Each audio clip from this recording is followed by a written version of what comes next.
Good evening, Broken Healer Ministry, Broken Healer family. Bonsoir, bonsoir toute famille Broken Healer. How you guys doing? I hope Comment, your week was fine. comment nous est? J'espère que semaine nous t'es en forme. And happy Sabbath. Those of you who are probably already opening the Sabbath, and happy Sabbath to you who will be opening the Sabbath later on. Bon sabbat à nous tous qui sont pour ouvrir sabbat et nous-mêmes qui allons ouvrir sabbat plus tard. Bon sabbat. Oh yes.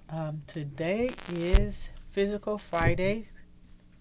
Jeudi, c'est vendredi, nous fait pareil sur physique, And we're gonna santé touch, physique. we're gonna touch based on how to make your food, letting your food fight for your body.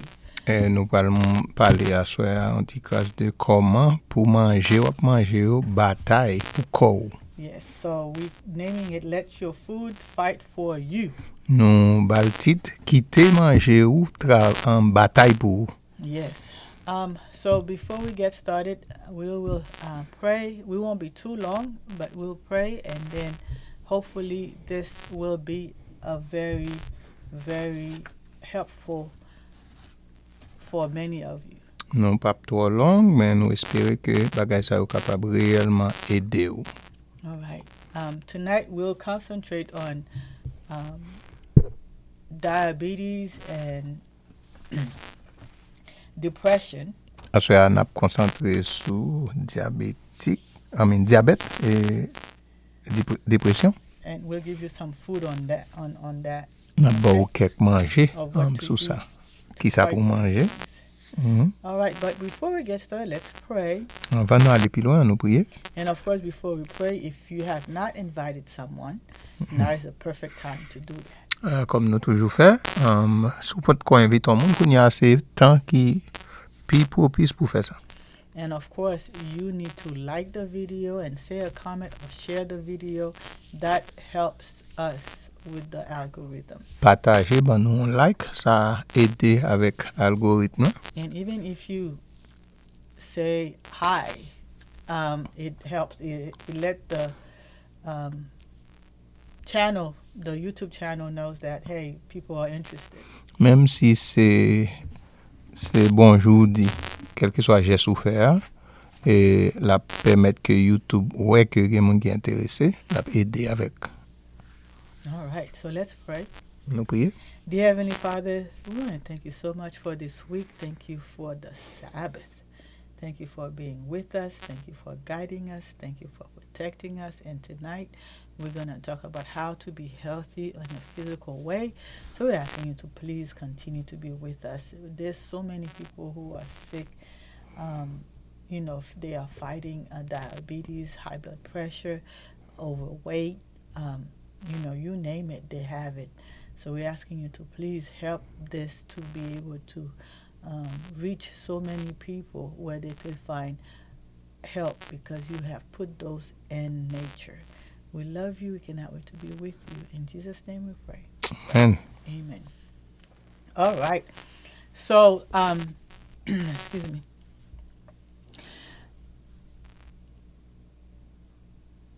We're going to talk about your plate for health. Nous allons parler de plat pour la santé.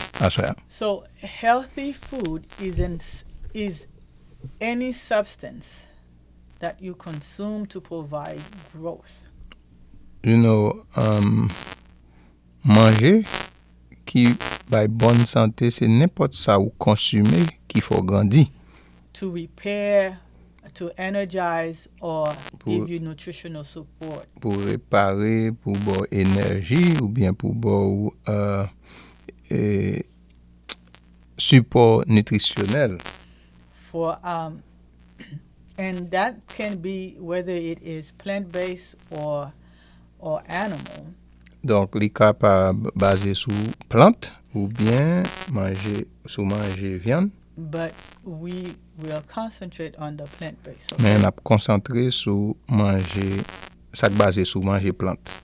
But we all know that food contains essential nutrients Nous connaissons que manger aliment yo genyen nutriments, like carbohydrates, fats, proteins, carbohydrates, protéines, graisses, vitamins, minerals, or enzymes. vitamines, minérales et bah ça comment on dit enzymes, non? I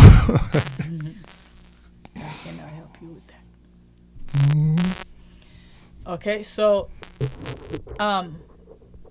knowledge in regard to proper food combination is of great worth. Donc connaissance pour combiner aliments yo, ça son connaissance qui est réellement riche.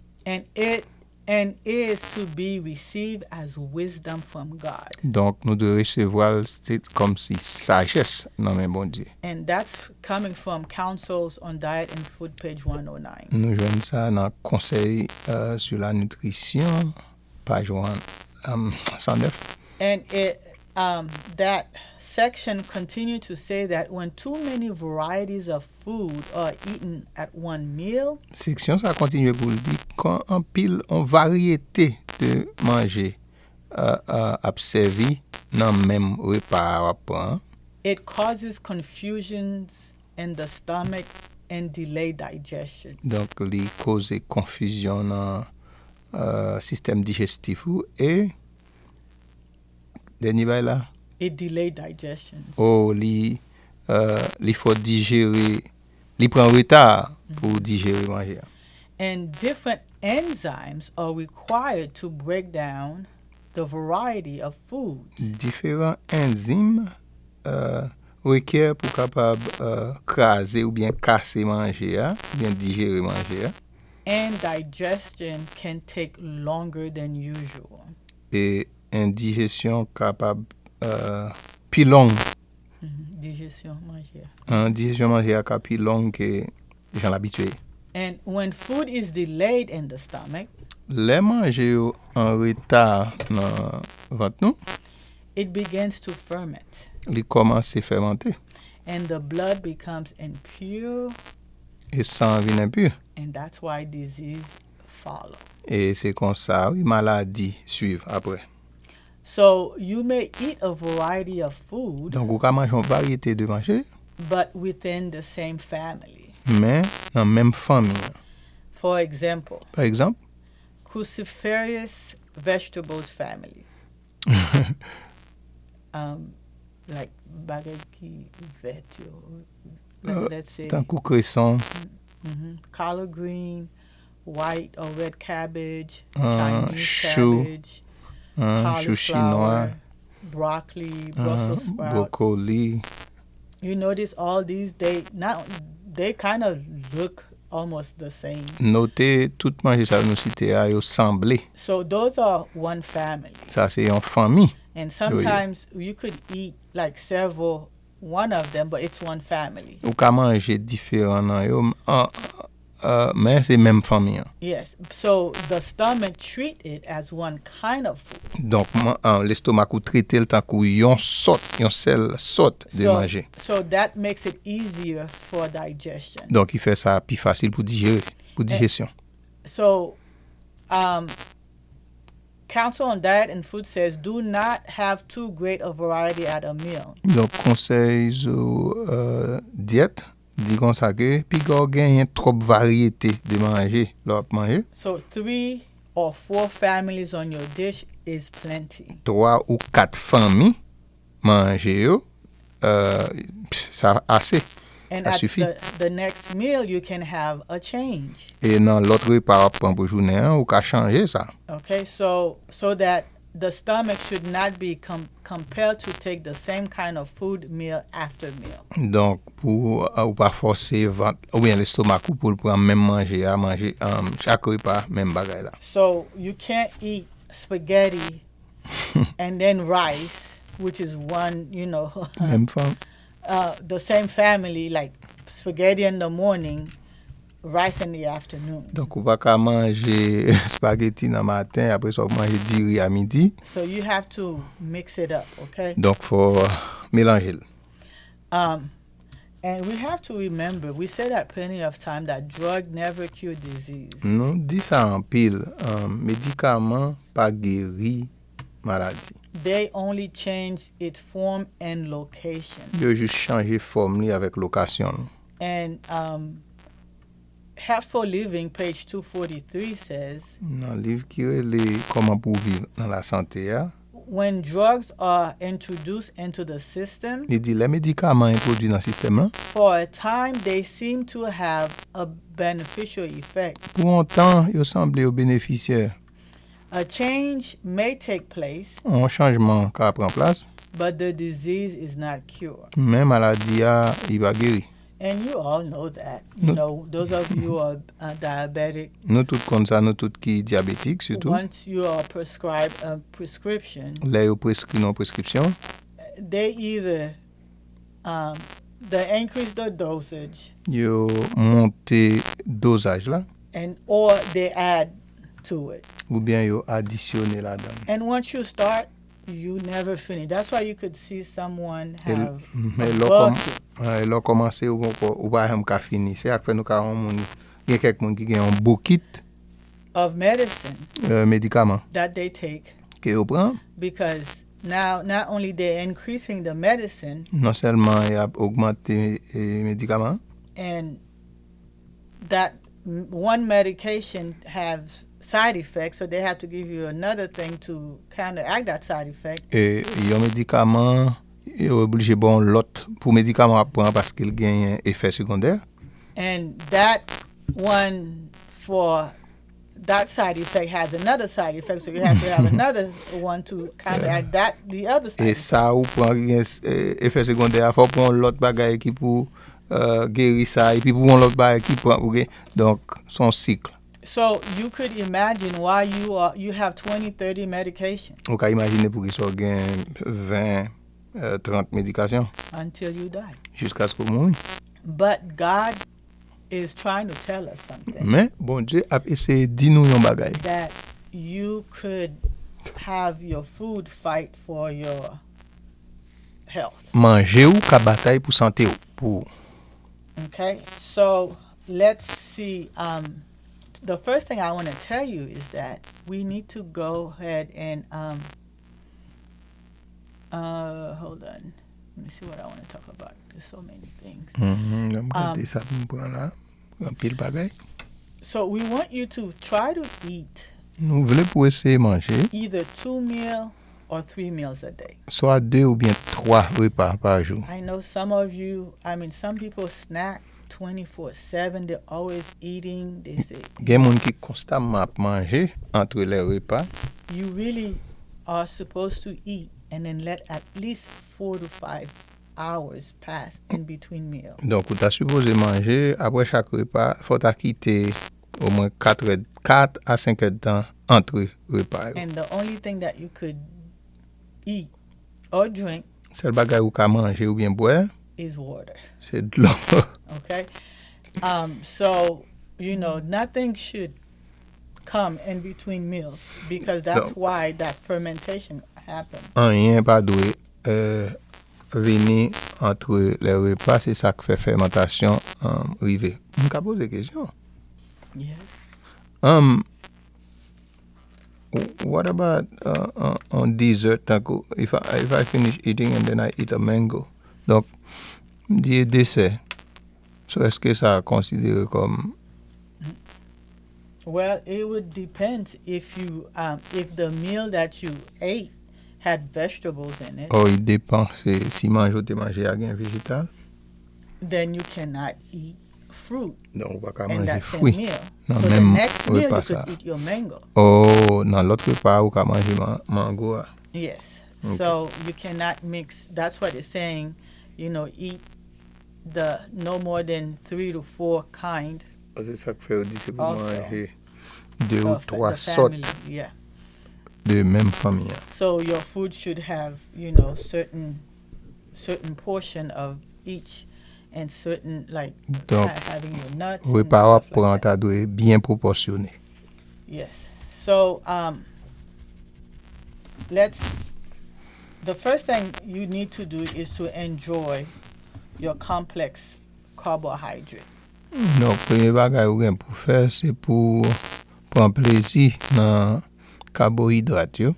So you eat plenty of whole grains, Ou manger en pile graines, like 100% graines, like wheat, tant que blé,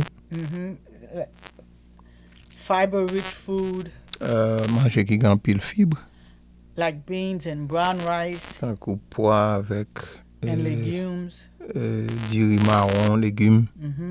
Well, you know, like when you eat your grains and which is your bread and your cereal, Là, manger céréales ou un pain, yeah, all that is good. You're gonna find a carbohydrate there. tout ça bon parce qu'on a besoin de carbohydrates ou la donne. And the plant food that you eat, it helps your brain work more efficiently. Et plantes que vous mangez yo permettent que le cerveau travaille avec plus efficacité. And it's gonna improve your overall mental and physical health. Et en tout, en entier, la improuver santé ou. So those of us who wants to build our brain, Nous tous qui voulons construire cerveau, nous. so we need to do those things. Nous besoin. You have to think about that. Il faut nous penser avec ça. And some of that, what I'm gonna share with you, I was reading a magazine called LifestyleMatters.com. Quelque bagay m'a partager ensemble avec nous, c'est dans un magazine que m'appelé So you que le styledevie.com. you feel free to go there and then find out more. Ou ka aller là pour capable joindre plus d'informations. The second thing you want to do in your food is, especially for brain food, L'autre bagay que vous fait dans manger, ou spécialement manger qui concerne le cerveau, your food needs to have some coloring in it. Colors. doit gen couleur dans manger. So meaning that eat variety of colorful fruits and vegetables. Donc c'est pour manger une variété de différentes couleurs de fruits avec végétales. And because those they provide fibers. Parce que yo bay en pile fibre, Yes, and they are a powerhouse for nutrients. c'est son tout puissant que yo quand il s'agit de nutrients. Yeah, that's gonna build your immune strength. Capable la bo ou force immunitaire, That will help you curb your appetite, qui pas faut pas manger en pile, And cap it's gérer got- appétit ou. and it's gonna improve your mood. Et la improuver humour. Yes. So put some some people don't like vegetables, En pile moun pa aimer végétal, or some people don't like fruit. de moun qui pa aimer fruit. So put some vegetables Mettez un peu végétal on your plate. dans assiette ou. Okay. The other thing you need to add to your food is nuts. L'autre bagay ou besoin ajouter dans plateau c'est noir yo. Graine. Yes, an ounce of nuts and seeds each day is very healthy for you. Yon once de graines réellement bon pour santé par jour. Nuts, especially walnuts, pecans, Brazil nuts, Tout ça sont sortes de graines yo. almonds. Et amandes, They are a good source of healthful fats. c'est une bonne source de graisse naturelle. Walnuts and ground flax seeds are especially rich in brain healthy omega-3. Flaxseed avec sorte de graines ça yo réellement riche en oméga 3. And I know as Haitian, you know how people like to eat cashew on their food, En tant qu'haïtien, je connais un pile dans nous aimer manger noir, or we eat a lot of peanuts. bien nous manger un pile pistache. You really need a handful Son petit main seulement t'as supposé manger. of nuts Mhm. every day. À chaque jour. Okay. C'est si tellement potent ou bien on Yes. va besoin tout nutrient That's all you need. non non petit main. Yep. And so the other thing you need to do is eat at a regular time. L'autre bagage qu'on besoin faire c'est pour manger avec des heures régulières. That helps your body, your brain to function on a better. Ça a aidé fonctionnement cerveau plus bien. So start off with a healthy breakfast. Commencer par un déjeuner qui en forme. And those of you who's been following us, Pour vous-même qui suivre nous, ou bon petit temps qui suivre nous, you know I always say to eat breakfast like a king qu'on aime toujours dire, c'est pour manger déjeuner tant qu'on roi, and lunch like a queen. manger à midi tant qu'on reine, And if you're gonna eat dinner, et soit manger dîner, souper, eat it as a pauper. as a what? Pauper, le monde qui pauvre. Manger tant qu'on monde qui pauvre. Okay, so meaning that you don't necessarily need that third meal. Qui veut dire que troisième repas ou pas nécessairement besoin. If you eat a good breakfast Si vous mangez un bon déjeuner and a good lunch, et vous mangez un bon dîner, you know, eating something light vous mangez un petit bail léger for pour souper, for dinner is usually suffice. la suffit. But we see in America, Mais nous, en Amérique, aux a lot États-Unis, of us say, oh, I can't eat breakfast. en pile, on nous dit, on ne va pas manger un déjeuner. So we load up and, you know, drinking coffee, Et nous eating paquets, sweets, nous boire café, mangeons d'albaï douce. and we wonder why we have extra blessings. Et nous, n'a pas demandé à nous pour qui ça, nous gros comme ça.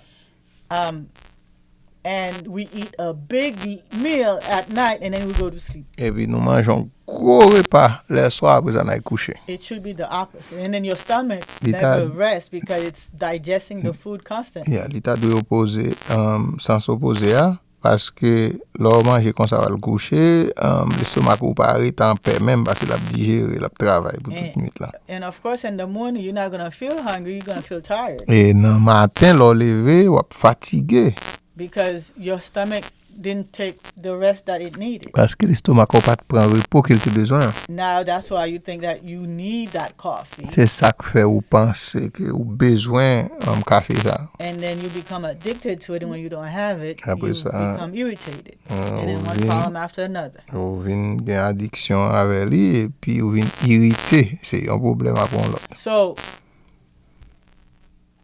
yeah, so eat on a regular basis. Donc manger avec des heures régulières, Take time for lunch. prendre temps pour manger dîner, And if you're going to eat a third meal, do it an early supper. soit manger un troisième repas, prendre les bonnet.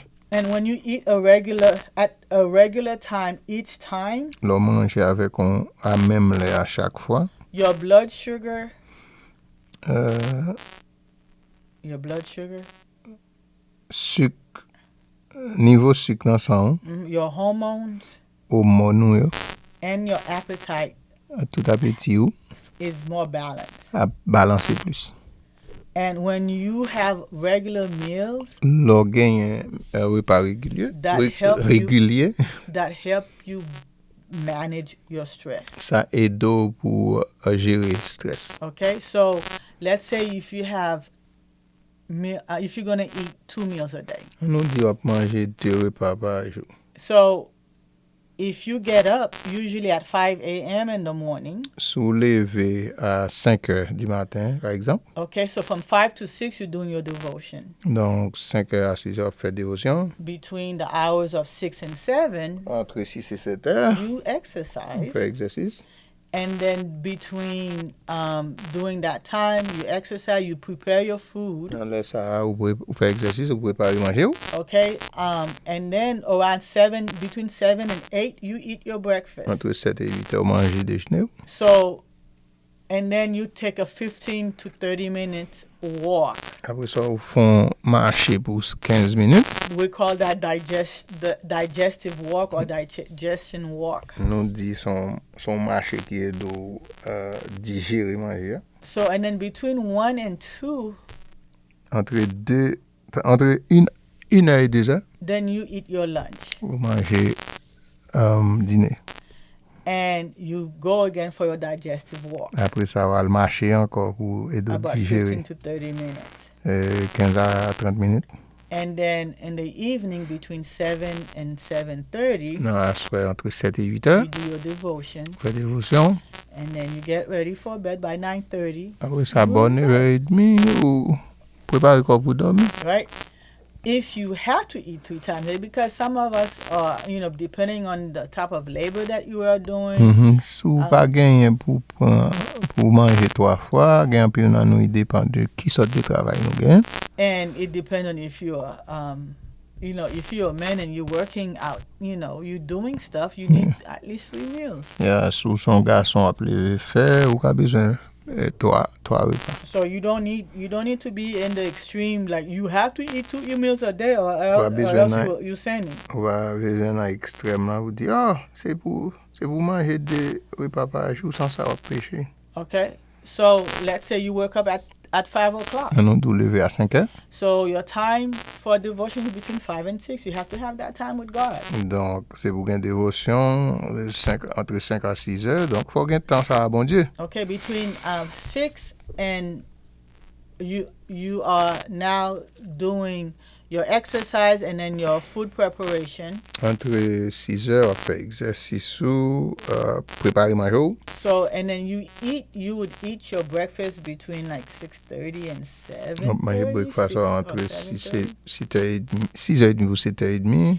And then you do your digestive walk. Après ça, on va marcher.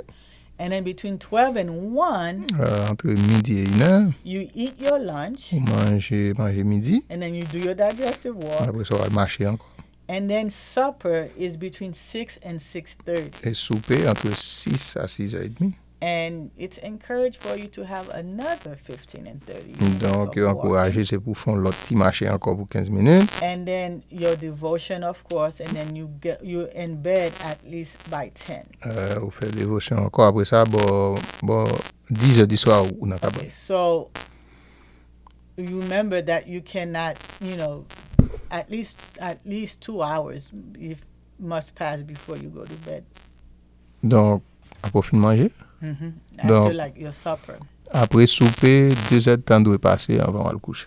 Okay, so let's talk about some of the food that we could talk. Let's say that you have depression. On nous dit ou une dépression, Some food that might be good for Okay. your depression. mais quelques manger qui est bon pour dépression.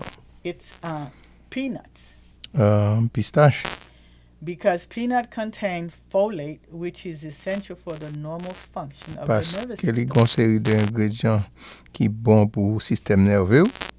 And it also help in the healthy production of serotonin Et lié au produit sérotonine and other neurotransmitters. et l'autre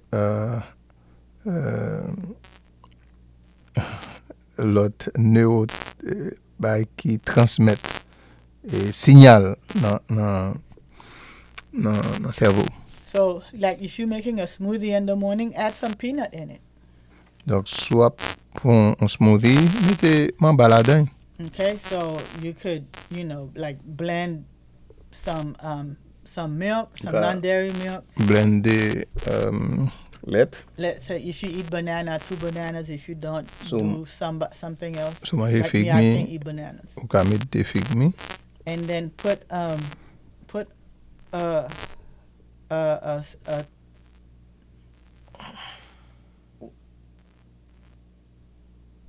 1/4 cup of peanut butter, Vi mettez un petit cup, and then you mon blend bas, it and blend it. blender li et puis boire. Okay. So the other thing that is good for depression is a Lot- walnut. L'autre bagay qui bon pour dépression encore, c'est walnut. So because walnut has a lot of omega-3 fatty acids, Parce qu'il y a un pile oméga 3 là-dedans. and it's going to help with your cognitive functioning. La aide ensemble avec pour capable faire bonne décision. Yes. Okay. And so walnut trail mix. Donc walnut trail mix. Yeah, you could, mix it up with walnut, pumpkin seeds, Ou ka mélanger dry cranberry, avec cranberry. some banana chips. Just add some walnut and just make Fig mousse sèche. a trail mix, okay? Juste font mélange. Pumpkin seeds. Pumpkin, grain pumpkin. Grain joumou. Et joumou pumpkin, il n'y a pas c'est. Non, il n'y a pas joumou, non. But bah qui semble joumou ça. Même famille en joumou. So pumpkin seeds is very high in zinc. Grain là, il chargé, il riche en zinc. And it's one of the antioxidant minerals. C'est un antioxydant minéral. And adequate intake of zinc is important for maintaining normal mitochondrial function. Donc, c'est pour continuellement prendre un peu zinc parce que ça aide avec fonctionnement mitochondrial. Both walnuts help that with that too. Yeah, walnut aide ensemble avec ça aussi. So, like avocado pumpkin seed salad you could make. Donc, vous pouvez faire salade à avocat. When you mêler avec graines, par exemple les joumou. When you have your if you're making a salad, put some avocado, some pumpkin seed. Son font salade, mettez avocats et puis mettez graines pumpkin. Yes. So some spinach and you mix it up. Add some pumpkin seed in your salad. Épinards, juste mettez. Okay. Raisin is good. Raisin bon. Because raisin has potassium. Parce que raisin a potassium. And it helps maintain electrolyte balance. Et aide pour capable balancer électrolyte. Which help help with the prevention of changing in your neurophysiological system. Donc, qui aide à bas neurophysique. Système neurophysique. Yes. And dysfunction of the autonomous nervous system. Et défonction autonome. Autonomous. Système nerveux. Mm-hmm. So, if you're making your oatmeal, add some raisins. Si vous faites avoine, ajoutez raisin là-dedans. Put some flaxseed. Mettez flaxseed. Okay, and flaxseed c'est jujube, non? No, flaxseed it looks like jujube, but okay. It's called flaxseed. Okay. And put some honey if you can do honey. Mettez souka boire sirop miel, mettez du sirop miel là-dedans. Okay, so and then consume that. That's good. Et prends ça bon. And I already mentioned banana when you're making your if you're making a banana pudding smoothie. M'te mentionné soit faire un smoothie, vous mettez banana fig me. And banana provide a good source of magnesium. Fig me li bay en pile magnesium. And it helps in maintaining healthy neurons. Et li aide pour capable kembe en série neuron yo en santé. Yes. So if you're having neuron problem, so gen problème neuronaire, magnesium, it's a deficiency in magnesium. So eating banana is donc son déficience dans magnesium, donc manger fig me capable aider ou. Making your own banana ice cream, your smoothie. Faire ice cream avec fig me ou. You could eat it in different ways. Ou ka manger dans différentes façons. And then grapefruit. Et manger chadek. Grapefruit is good because it's an antioxidant. Parce qu'ils sont antioxydants. And it's going to improve the function and the resilience of the central nervous system. Donc là aider pour système nerveux ou rester en santé pour gain force. And it helps with improve your cognitive function, your mental health function. Donc là aider santé mentale. So all that, you see, donc, simple food. Tout ça, bagay simple, on sait de manger qui simple. they will help you with your depression. Yep, et de la dépression. Okay? And then deep breathing when you are outdoor. Et l'autre dehors, c'est pour respirer profondément. Go outdoor, look Quand at the greens, and then aller dehors, breathe. garder la nature et puis respirer. And do that twice a day. Fais ça 2 fois par jour. And that will reduce your sense of gloom significantly. Et ça réduit sens de la faut gain plus clarté. And if you like to like work indoor, try to do it outdoor. Yeah, sous travail en dedans, essayer faire ça au dehors. Okay, like the walking. Tant qu'on marcher. Okay, and I said we're going to talk about diabetes. Do we have time? Back when. Okay, so I guess for the diabetes, you could do apples. Donc pour diabétique, ou ka faire pomme. You could do blueberries. Ka faire blueberries. Avocados. Avocats. Like making guacamole. Ou ka faire salade d'avocat. Yes, like putting minced garlic, tomato. L'ail, tomate. And just eat that. Juste manger ça. Olives. Olives is good. You could eat olives. The olives bon itself, not just the oil. Et pas seulement l'huile là. So that's you could consume 10 olives or 2 tablespoons of Ou ka manger 10 graines d'olive every day. Chaque jour. Okay, potato. Pomme de terre. Mm-hmm. So potato is good for you. Non, pomme de terre bon pour.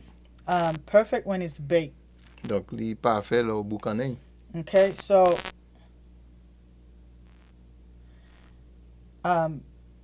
that's good. Instead of eating like white rice, Au lieu de manger du riz blanche. Eat potato. Ouais, bon dit ça en créole, du riz blanche c'est pas couleur blanc non, y a parlé de l'aime dit riz blanche qui a gain de sens. Du riz blanche c'est l'aile ou pas manger là avec légumes ou pas gain sauce. C'est pas du riz blanche ça, mais c'est couleur. Du riz qui blanchit. Like brown rice, it's better than white rice. Yeah. But if you Du riz qui blanc. like the jasmine like it be brown rice. Yeah, manger du riz marron. And then black beans. Et pois noir. Those are very good. Ça réellement bon. For you to have those in your plate when it comes to if you are diabetic. Ou gagner ça dans repas ou diabétique. Again, always make sure that you have greens. We just talk about the colorful stuff. Ou manger bagay vert, nous parler de bagay qui gen couleur.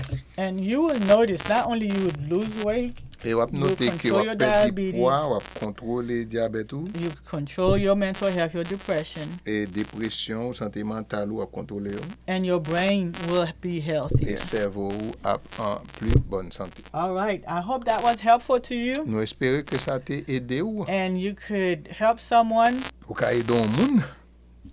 Try it and then let us know in the comment how did you essayez-le et puis faites-nous connaître dans commentaire là. How did you do? Comment ça t'est vous? How did you feel? Comment vous t'es senti ou? Okay? And of course we pray before we eat and before we give God the praise Évidemment, and glory. nous prions avant nous manger, nous baillons bon Dieu gloire. And your food will become your medicine eventually. Et manger c'est eux même qui tourne médicaments. Like they say, you are what you eat. Takou dit, so manger c'est louer. So let your food fight for you. Donc quitter manger au bataille pour. All right. Dear Heavenly Father, thank you so much for this day. Thank you for being with us. Thank you for what we've learned today. Please may you continue to help and be with those who are struggling. I know it's going to be hard because food is a spiritual battle. So help them to make the right decision and so that they start feeling it in their body and then they may glorify you. And they will be, we will be in good health. In Jesus' name we pray.